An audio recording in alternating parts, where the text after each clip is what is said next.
From today, I will be documenting my One Piece journey. And this will be the first video. I will go saga by saga. So today I will talk about East Blue Saga. So let's start with Romance Dawn.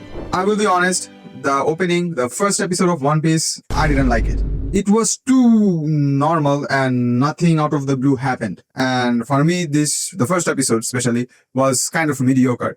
I didn't hate it, it had some good moments, but I didn't love it either. And moving to the next episode, we recruited Zoro. He is a badass character and I love him. And from this moment, we learned that the government is corrupt, like every other government. And surprisingly, our friend Kobe wants to join them. Usually in anime, our friends don't join the opposition party, or the guys we know are the bad guys. Normally, they don't join those people, right? You sure about that? You sure about that? Absolutely not. Not me. Certainly not I. But here we can see that he's trying to fix the system. And from the very beginning, we got to see Nami. Like, Nami was the first character we ever saw in One Piece. Not even Luffy. Not even Zoro. It was Nami. Weird? Weird. I have no problem at all. Then we got to meet this guy called Buggy. And he is a funny guy because he's a clown. And I don't know who thought clowns were funny. Because when I was a child, I was scared of clowns. It might be because of Pennywise, or it might be because they look scary. Every goddamn show has a Joker or a clown as a villain, and they are freaking scary. They are not funny at all. When I was growing up, I used to watch Ben 10. I was a huge fan of Ben 10. And there was a clown too, and that clown was evil as fuck. And Buggy, he's also a clown. And he's not supposed to be funny. I mean, he tries to be funny, but he's not. He's creepy. Whatever, Buggy was not that big of a deal. Okay, first, when I was watching, I was surprised that, oh, he has telekinesis power. That is such an overpowered power. And yes, the ability that Buggy has is an overpowered power. That sounds so wrong. Okay, let me rephrase that. The power, again, the ability that Buggy has is an overpowered power. He's just too dumb to utilize it. The side characters, the vice captain, other crew members of Buggy were not that much of an important character, I think. The only one who stood out to me was Kawaji. I think his name was Kawaji, the one with the lion and the weird beard and cat ears. He took my attention because of one certain character, Choo Choo, the best character of this arc. I am an owner of a cat, so I know how a pet owner feels.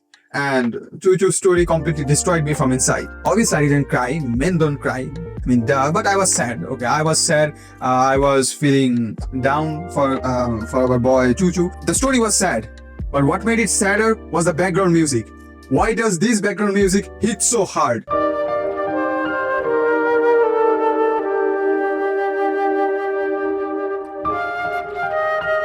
I think I heard this background music in memes. I'm not sure, but I think I have heard them on some Instagram reels or somewhere.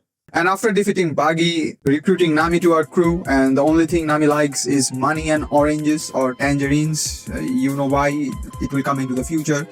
A subtle foreshadowing, I guess. Then we move to the Syrup Village arc, where we get introduced to Usopp.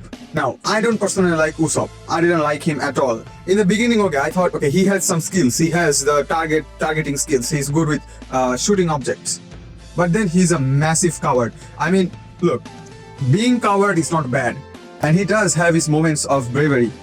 But, I mean, man, come on. His character, I understand his character, but he's not my type, okay? I don't really enjoy this type of characters. But the villain was good. I think this was the best villain we got so far. I mean, up to the Syrup Village arc.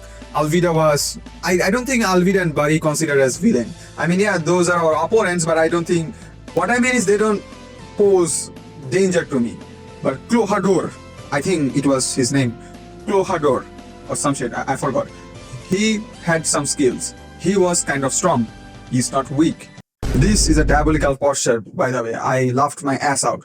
About Usopp, I kind of liked what he did with Kaya. Okay, I like that part. And the minions he had: onion, pineapple, apple pen. I have forgotten the name. Pineapple, apple pen.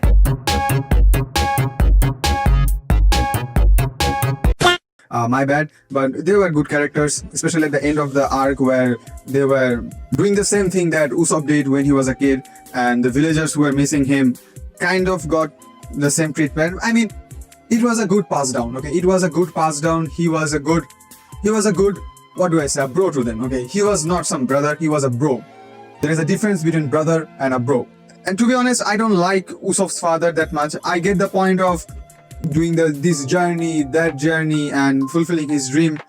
But I don't think you should leave your sick wife with your newborn child alone in an island where you don't have any family members to take care of them.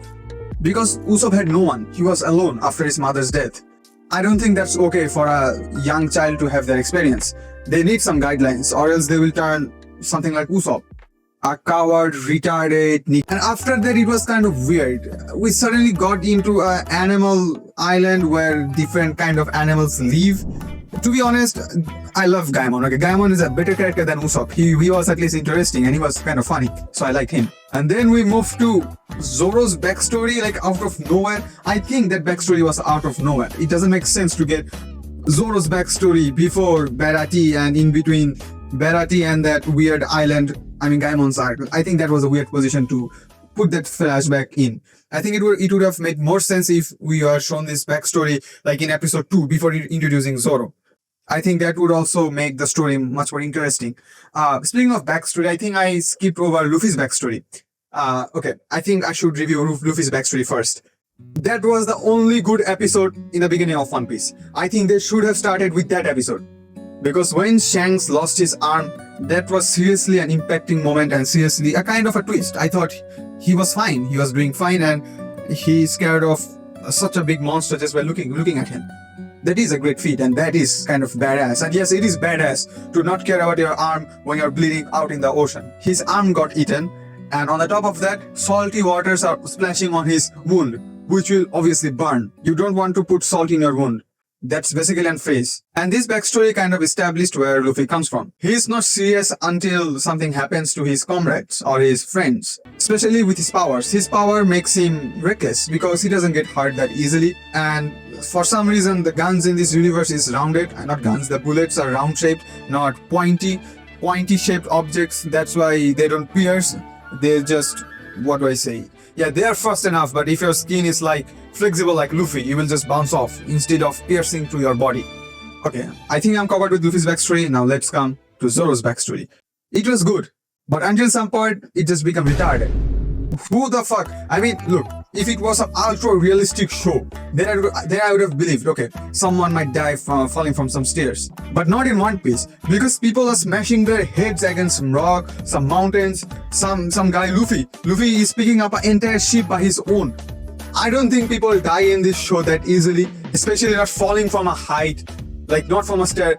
I don't know if the dojo had some 100-story building and Kuina fell from the 100th floor to the ground and he died. Not he, she died. Okay, until that point, and I also looked this up, apparently falling from stair also means suicide in Japanese. So I don't know if she committed suicide or she actually fell down from the stairs. It's the biggest piece of dog shit that I have ever heard. At a bad angle. Okay, let's give some chances. I think she fell down at some bad angle and she died. And why don't I think she died? I have a very big reasons. And I will talk about it, of course, at the end of this video, because that arc is the last arc of this saga. And yeah, Zoro's speech to Kuina's father was actually sad, and it was kind of harsh of Kuina's father to like comment on Kuina that she cannot become the most strongest swordman. It is true that women tends to be weaker than men, but she's a child, right? He should have at least give her some hope. She's clearly defeating every elder person in this dojo, so she has some skills. Even if she doesn't become the strongest of all, at least she would be like on 3rd, 4th, 2nd position of the most strongest swordsman, or she might be the world's most strongest swordswoman, even though I don't think that term exists even in real life. But after Zoro's backstory, we get into one of the best arcs of this arc, and that is Baratie arc. We get introduced to Sanji. And Sanji is your typical simp, your typical anime simp. And it's a stereotypical character from every 90s anime, especially shonen anime, so I'm not complaining. Yeah, the simping part is sometimes funny, but most of the time it's annoying. But since it was a stereotype back in the days, like it was a trend, so we can put that aside. But he's a character, okay? He's a cool character, he has that swag, he smokes. Smoking is so cool, but please don't smoke, it's injurious to your health. And he's a cook. And one thing I like about One Piece is that everyone has different dreams. Like One Piece is obviously from big three and it gets compared to Naruto and Bleach. The one thing I don't like about Naruto and Bleach, I think we can put aside Bleach because Bleach is completely different. It doesn't follow the typical shonen pattern like One Piece and Naruto. The problem with Naruto was that everyone was going to be the Hokage. Okay, there is no other dream than other than becoming Hokage if you are a shinobi. So you have just one goal, that is becoming the Hokage. Okay, there is no sportsmanship, there is no illusion master, there is no taijutsu master. Everyone just wants to become Hokage and wants to rule their own version of the village.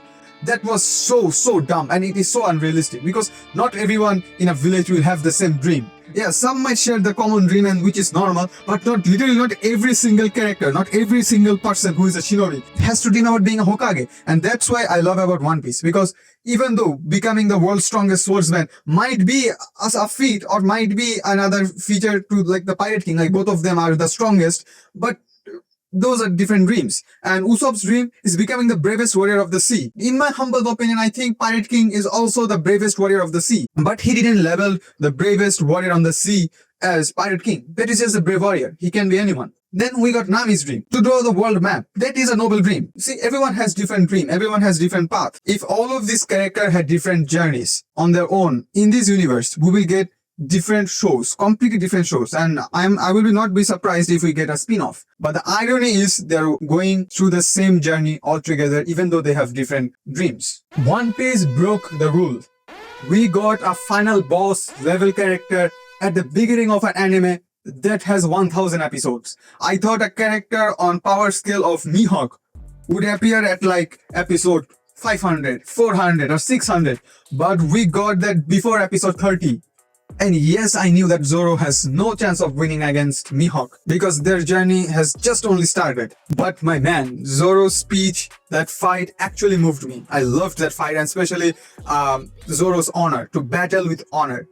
Many people thought that it's dumb. It's dumb to get deadly injured like that. But look, he's a swordsman and he uses katana. He grew up in a dojo. I think samurai morals are in his mind, and he follows those principles in his heart. So he will have that samurai pride in him. Of course, he would not get any scratch on his back. He would of course want the marks, the scratch, the wounds on his front, because he doesn't want to be a coward who got slashed while running away. He wants to be that brave, that strong, that proud samurai who faces every opponent, no matter how strong they are, facing forward.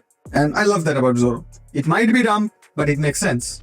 Dawn Creek was so ass. Okay, Dawn Creek was not good. The only good part about Dawn Creek was Luffy himself, because that fight with Luffy was goddamn good because of Luffy. He put down some banger lines in those episodes. Like there's a scene when Sanji told that I will sacrifice my life for that old man. And Luffy says that if you are going to sacrifice your life, then what was his purpose of losing his feet anyways? He sacrificed for you so that you could live, not to die. And I love that quote from Luffy. Yeah, I didn't exactly quote the exact same thing that Luffy said, but that is what Luffy meant. 死ぬことは恩返しじゃねえぞ。そんなつもりで助けてくれたんじゃねえ。生かしてもらって死ぬなんてな。弱えやつのやることだ。 Sanji's backstory was good. The plot twist was good. That the bag that Jeff was carrying with himself had treasures instead of food. I thought that he would give all the foods to Sanji after Sanji goes to him, but surprise, surprise, that was not food. That was jewelry. Even though the teaching points were simple, that was a good line from Jeff. And that's why Jeff and Sanji values food. And in One Piece, I think food is valued in a different perspective. Like even in the beginning of this arc, in this saga, when we got introduced to Zoro, the little girl who bought him the sweet rice balls, and the Captain Morgan's son ruined those balls, he still ate it. Zoro ate that balls because he didn't want to waste food. I like the value of food in One Piece. Okay, it is important. Okay, especially I come from a country, and I don't come from a country. I live in a country where I can see hungry people. I can see people who are living in poverty, and I know what food means to them. Okay, whatever. Baratie has the best farewell in this saga. I almost shed a tear while Sanji screamed, "Owner Jeff." Owner Jeff! 長い間クソお世話になりました。 I shed a tear when Jeff told Sanji, いいんだ。サンジ。風邪ひくなよ。 Such a powerful moment, man. Such a powerful moment. And from that point, we moved to the Arlong Park. And god damn it, this is the arc why I stayed on One Piece and why I got hooked on One Piece. Because of this arc. Nami's backstory broke my heart into 109 pieces. It was so depressing. So depressing. Especially everything about like Bellemere not able to afford them the things kids want, right? Toys, new dress, something they like. So every kid and every mom, every parents wants their child to have the best life they could have. But life is a bitch and reality is harsh. They didn't have enough money, but they were a good family. They were a happy family. And the way Arlong destroyed their life was so depressing. I cried. Okay, I couldn't hold my tears. I cried. Especially during the scene of Bellemere saying I love you and her getting shot in the head. 大好き That was very depressing. And not only that, not only Oda, the creator of One Piece by the way, broke our heart in that part. He broke our heart for the second time when Nami said help me. I'm still getting goosebumps just from remembering the moment. It was so good. It is so good.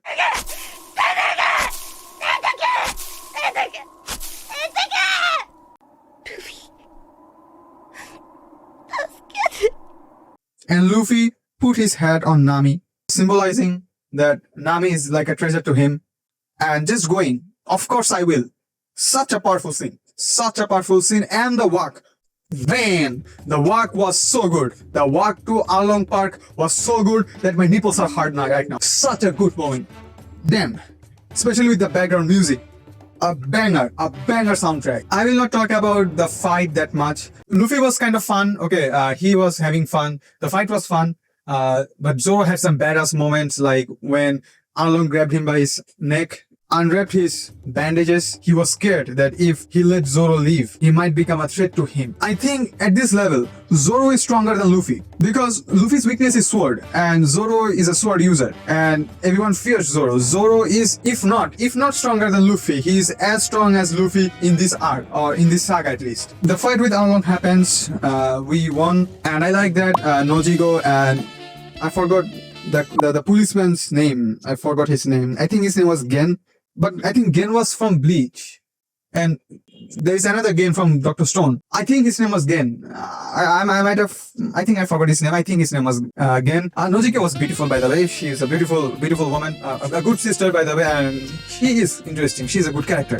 Of course, I was so angry when the Navy shot her. Thank God it was her arm. After the fighting, we did some celebration. It was good. And after that, oh, this arc is not finished, by the way. I have some good moments. The moment I loved the most was of course the stabbing part, and the second part was of course Bellemere's sacrifice. But the third most favorite part of this arc for me was the reason of the policeman's pinwheel. I know it's such a simple stuff, it could be a goofy stuff, but One Piece gave it a meaning. He didn't have to give it a meaning, it could be just some random quirk that anime characters tends to have, but he gave it a meaning. And such a simple, such a beautiful meaning, and I love it. I love these small details about animes because it means the author actually cares. Then Nami gets her new tattoo, which is adorable, of course. I love that.